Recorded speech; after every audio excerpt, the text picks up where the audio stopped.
ഇപ്പോൾ ഗൈസ് നമ്മളെ പൂച്ചക്കുട്ടികളൊക്കെ നമ്മൾ കൊടുക്കുകയാണ്, നമ്മൾ കോയമ്പത്തൂരിലേക്ക് കയറ്റി വിട്ടു കേട്ടോ. അപ്പോൾ ഇന്ന് രാത്രിയാണ് അവർ വന്നത്. അപ്പോൾ പാക്ക് ചെയ്ത് കൊടുക്കുകയാണ്, എല്ലാത്തിനെയും കൊടുക്കുക കേട്ടോ. 3 ആളെ നമ്മൾ കൊടുത്ത്, ഇപ്പോൾ അടുത്ത് മണിക്കുട്ടി മാത്രമായി. അപ്പോൾ അത് 3 ആളെ നമ്മൾ വണ്ടിക്ക് ബാസ്ക്കറ്റിലാക്കിയിട്ട് വണ്ടിക്ക് വെച്ചെടുക്കുക. അതായത് അവിടുന്ന് വേറെ ബാസ്ക്കറ്റിലൊക്കെ ഇട്ടിട്ട് കൊണ്ടുപോകുള്ളൂ കേട്ടോ. അപ്പോൾ ഇവിടുന്ന് നമ്മളിങ്ങനെ ഒരു ബാസ്ക്കറ്റിലാക്കിയിട്ടാണ് കൊടുക്കുന്നത്, അവിടുന്ന് വേറെ ആക്കിയിട്ടാണ് കൊണ്ടുപോവുക.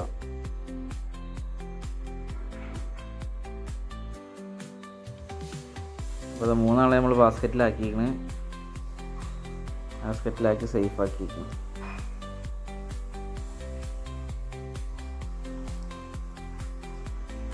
അപ്പോൾ ഇന്ന് രാത്രിക്ക് ഇതായിട്ടുണ്ടെങ്കിൽ നാളെ രാവിലെ ആകുമ്പോഴത്തേനും അവിടെ എത്തും കേട്ടോ. കുഴപ്പമൊന്നുമില്ല, ഫുഡൊക്കെ കഴിച്ചിട്ടുണ്ടായിരുന്നു. ഇന്നിപ്പോൾ നാളെ രാവിലെ ആകുമ്പോഴത്തേനും അവിടെ എത്തിയിട്ട് ഫുഡ് കൊടുക്കും. അപ്പോൾ നമ്മളെ മണിക്കുട്ടിക്ക് ഭയങ്കര സങ്കടം കേട്ടോ കൊടുത്തപ്പോൾ. മണിക്കുട്ടിക്ക് ഭയങ്കര സങ്കടം. അപ്പോൾ അത്ര തന്നെ ഉള്ളൂ നമ്മളെ വീഡിയോ.